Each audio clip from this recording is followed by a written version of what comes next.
Hey crew, Mark Hatmaker here. Ron Hubbard helping me out. Thank you, Ron. ESP Raw number 209? 209. We are going to be talking more frontier trade knife. We're going to talk about what's called pocket pointing and pit pointing, gut drives, throat slash drives, fearsome, evil, life-ending, not nice stuff. We've got blitz drills on there for the combination man, both really quick red line that cardio for the strikers and our old school grapplers out there. Lots of stuff, and then we do a long, lengthy bit on old school ripping, gouging, or little hidden things that are in there where we're getting both in the collar and elbow position, where you're doing the vertical press, which is against the cage, turnbuckle, alley walls, parked SUVs, what have you. And probably a super important aspect is what you're doing whenever you've got someone at your setup for your choke position. All the ways you should be wrapping, for example, like whenever you're encircling the arm around the head, the first one, if your arm's coming around this way at first, this is wrong. It should be this way. If you're wondering what it is, we'll have a look at Raw 209.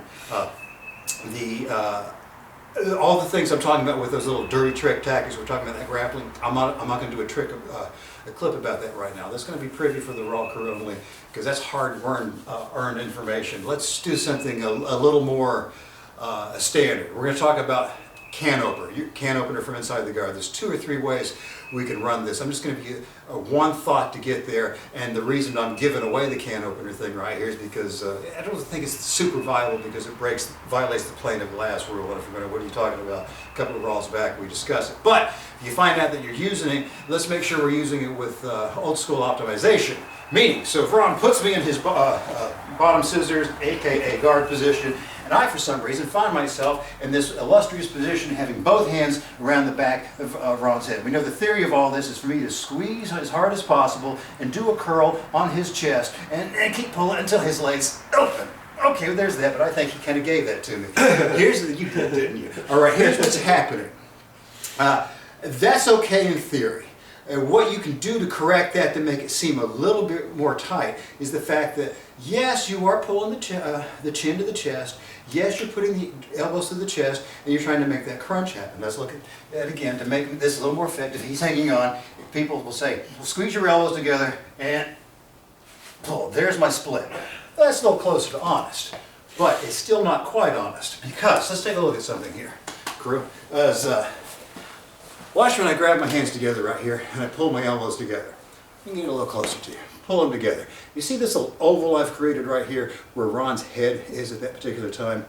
There's really no inward pressure on Ron. What I want to do is I want to close this forearm from the grip portion all the way down, meaning I would optimally like to have this roll in and then the elbows close at the last moment. Then the rest of this can come into play. I can put the elbows in his chest and start doing that little preacher cold crunch at that time.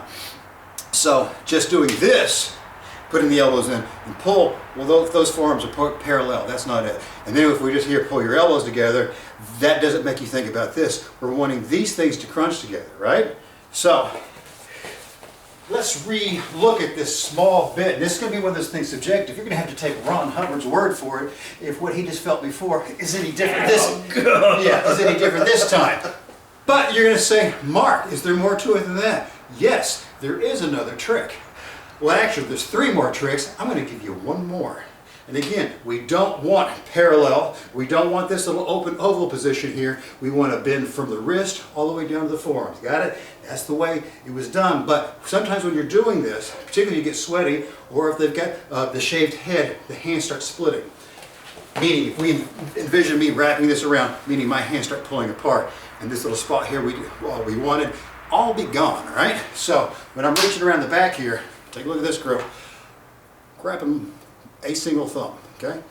I'm gripping this way, so I've got a lever, I'm using my own thumb as a lever, and then I start squeezing in from here to here, so even if this guy's got the proverbial shaved head, or your grip's off on this whole thing, I'm reaching around the back. No one's even seeing me grabbing the thumb, but everything else is the same on this, and I don't split away.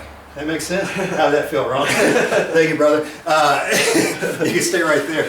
But the key is you want to close from grip 2 elbows, not leave this little lame amateur thing open where it's open in the middle. And if you need to, you can create a thumb handle to add this out. Again, I don't advocate necessarily jumping right into the can opener, but because of the pane of glass, but that's how it'd be done. But there's still 2 more things I left out of it. You think hard, you might have them together, but I'm telling you, if you think that's slick and mean, it's nothing like what we're doing on 209. That's just some wicked easy stuff.